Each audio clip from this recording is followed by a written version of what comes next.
जय हिंद। चलिए इस वीडियो में हम समझते हैं कि जीडीपी क्या होता है और जीडीपी को कैसे निकाला जाता है और कैसे पता चलता है कि किसकी जीडीपी कितनी % बढ़ रही है और इंडिया जीडीपी के मामले में कहां पर खड़ा है।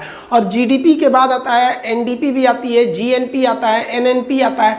ये सब चीज़ें क्या होती हैं और इकोनॉमिक्स पर इसका क्या प्रभाव पड़ता है और चाइना जो है वो जीडीपी में कितने नंबर पर और इंडिया जीडीपी में कितने नंबर पर। अगर हम जीडीपी की बात करें तो हम लोग 6वें 7वें नंबर पर आते हैं, लेकिन पीपीपी के मामले पे हम तीसरे नंबर पर चले जाते हैं। तो इसमें क्या अंतर है इसे समझते हैं हम लोग। पहले तो आप जीडीपी की परिभाषा समझिए। जीडीपी में 4 चीजों का ही ध्यान रखा जाता है। सबसे पहला होता है राजनीतिक सीमा, यानी आपको अपने सीमा में रह के ही आपको जीडीपी निकालना है। जैसे कोई चीज अगर राजस्थान में बन रही है तो उसे आप मध्य प्रदेश के जीडीपी में शामिल नहीं कर सकते हैं, वो राजस्थान के ही जीडीपी में जाएगी।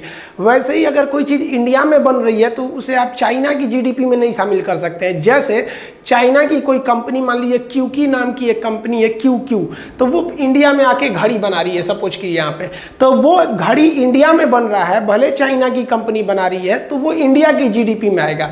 तो जो भी जीडीपी होती है वो एक राजनीतिक सीमा के अंडर में ही आती है जीडीपी, और 1 साल के लिए अमूमन जीडीपी को निकाला जाता है। इसमें 2 जगह आदमी फंसता है, वस्तु एवं सेवाओं को शामिल किया जाता है और उनका अंतिम मूल्य शामिल किया जाता है। तो सबसे पहले हम अंतिम मूल्य समझते हैं, किसी चीज के अंतिम मूल्य क्या होता है, फिर वस्तु और सेवा समझेंगे, फिर राजनीतिक सीमा समझेंगे। अंतिम मूल्य उसे कहते हैं, ये लास्ट कॉस्ट जो होता है, लास्ट प्राइस, जो जिसका हम पैसे देते हैं। कोई भी चीज कई कंपोनेंट से मिलकर बनी होती है, जिसे हम पहली, दूसरी या तीसरी चीज कहते हैं, लेकिन लास्ट जिसका हम पेमेंट देते हैं उसे हम अंतिम मूल्य कहते हैं। जैसे आप कोई लैपटॉप खरीदते हैं तो लैपटॉप ऐसे थोड़ी हो जाता है। इस लैपटॉप के अंदर सबसे मेन चीज जो होता है, इसका प्रोसेसर होता है, कितना फास्ट काम करेगा।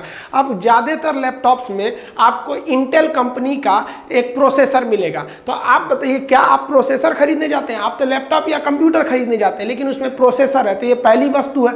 अब इसमें आपको विंडोज सॉफ्टवेयर मिलेगा। अब विंडोज किसका है? ये माइक्रोसॉफ्ट कंपनी का है। प्रोसेसर इंटेल कंपनी का है और लैपटॉप आपका मान लीजिए डेल कंपनी का है। तो आप जाते हैं खरीदने, तो आप इसका फाइनल पेमेंट देते हैं, अंतिम वस्तु का। डेल ये थोड़ी कहती कि भैया तुम 10,000 प्रोसेसर का दे दो, 2,000 विंडोज का दे दो, अब बाकी हमको दे दो। वो सारा का सारा चीज इसमें इंक्लूड रहता है। इसी को हम कहते हैं अंतिम वस्तु। तो ये हो गया पहली, ये हो गया दूसरी, ये हो गया अंतिम। इसको और एग्जांपल में समझिए कि कोई भी बिल्डिंग वगैरह बनता है तो उसमें ईंटा लगता है, सीमेंट लगती है, मजदूरी लगती है, छड़ लगता है, बहुत सी चीजें लगता है। इन सब को मिलाकर एक बिल्डिंग बनती है। आप कोई बिल्डिंग या फ्लैट खरीदने जाते हैं तो आपसे लास्ट कॉस्ट बताया जाता है, अंतिम मूल्य बोला जाता है कि इतना हमको, मान लीजिए कि 50 लाख का हमको एक घर ये है, इसमें रेट, इसमें अलग अलग वस्तु का रेट शामिल नहीं होता। वो थोड़ी कहेगा कि इसमें 2 लाख का ईंटा लगा है, आप कहिएगा भाई साहब थोड़ा 2 लाख कम कर दिए, तो कहेगा ठीक है ईंटा निकाल देते हैं, बाकी बिल्डिंग तुम्हारी हो जाएगी, सीमेंट निकाल देते हैं। ये सब नहीं होता है, उसमें हर एक चीज को इंक्लूड किया जाता है। तो हमेशा जो जीडीपी काउंट किया जाता है वो अंतिम वस्तु पर काउंट किया जाता है। जैसे आप एकदम छोटा एग्जाम्पल समझिए कि समोसा, तो समोसा में ना आपका उसमें आलू का चोखा भरेगा, उसमें कुछ मसाला वगैरह डालेगा, मैदा में उसको लपेटेगा, फिर तेल में फ्राई करेगा, तब ना समोसा होगा।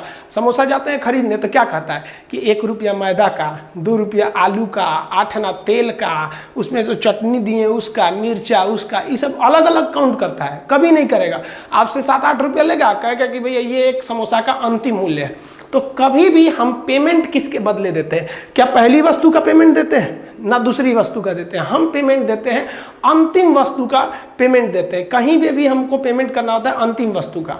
तो जीडीपी का जो अंतिम वस्तु है आप समझ गए। अब समझते हैं वस्तु और सेवा किसे कहा जाता है। देखिए वस्तु उसे कहते हैं कि जब पैसे के बदले हमें कोई सामान मिलता है जिसे हम छू के देख सकते हैं, उसे वस्तु कहते हैं। और पैसे के बदले जब हमें कोई सामान ना मिले तो हम उसे कहते हैं सेवा। जैसे आप हमसे पढ़ने आते हैं तो पैसा दे के क्लास में बैठते हैं और पढ़ के चले जाते हैं, आपको हाथ में उठाकर ले जाने के लिए कोई सामान नहीं मिलता है, सीधे दिमाग में चला गया, तो उसे कहते हैं सेवा। तो जब कभी पेमेंट के बदले कुछ ना मिले बल्कि आपको फील हो कि नहीं हमें मिल गया, तो उसे कहते हैं सेवा।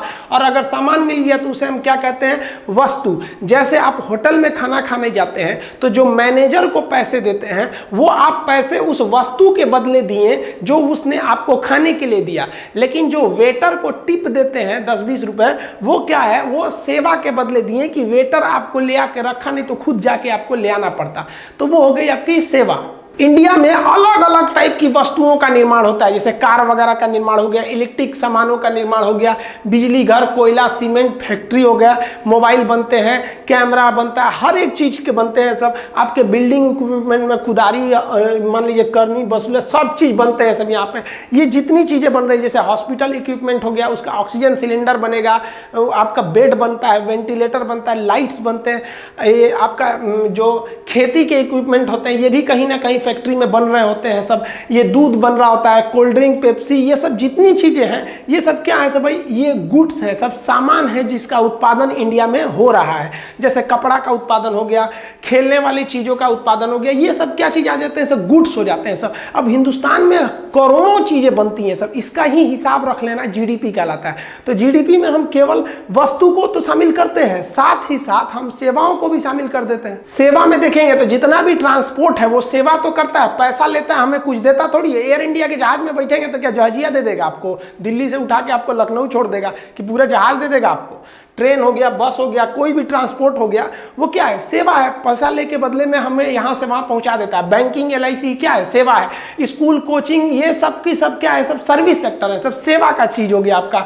जितने भी टेलीकॉम कंपनी है, जियो है, आप कहते हैं हेलो तो आपको क्या पहुंचा देता है यहाँ से वहाँ, केवल आपकी आवाज़ को पहुंचा देता है और आपके काम को आसान कर देता है। हालांकि हम सेक्टर्स पे एक अलग भी वीडियो बनाए हैं कि कितने सेक्टर्स के इंडस्ट्री होते हैं, तो ये भी सेवा सेक्टर होता है। ब्यूटी पार्लर में भी देखते हैं ना, यहाँ पे कोई चमगादड़ घुसती है, परी बन के निकल जाती है, तो ये क्या करता है, सेवा बन कर देता है उसका, एकदम बढ़िया से उसका कलर वलर बदल देता है, खूब मेकअप वेकअप करके। सैलून भी क्या है, वो सेवा है। जिम भी क्या है, सेवा है।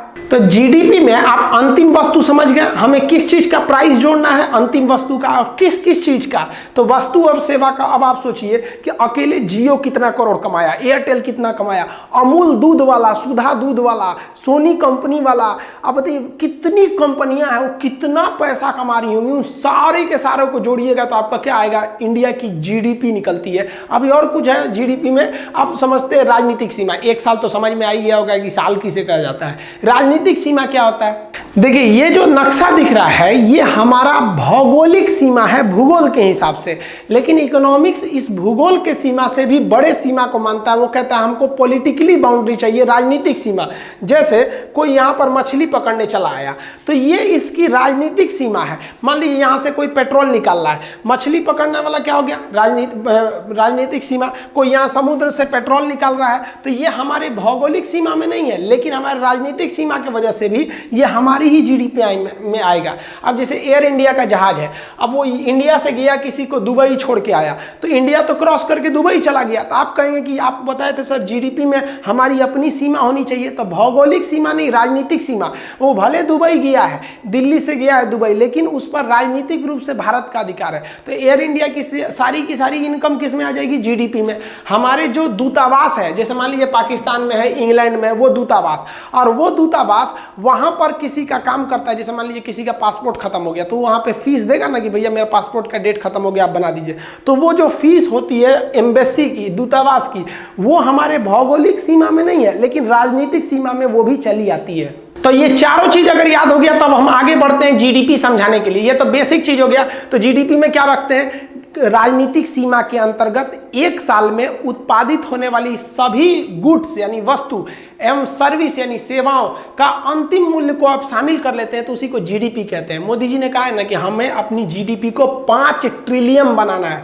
हालांकि अभी हम लोग 2.8 मतलब लगभग 3 ट्रिलियन पे हम लोग हैं, हमें जाना कहाँ है, 5 ट्रिलियन पर जाना है। अब जीडीपी का फुल फॉर्म होता है ग्रॉस डोमेस्टिक प्रोडक्ट। ग्रॉस का मतलब होता है सकल, सकल का मतलब है टोटल, टोटल मतलब समझ गए आगे, टोटल कितना आपने उत्पादित किया।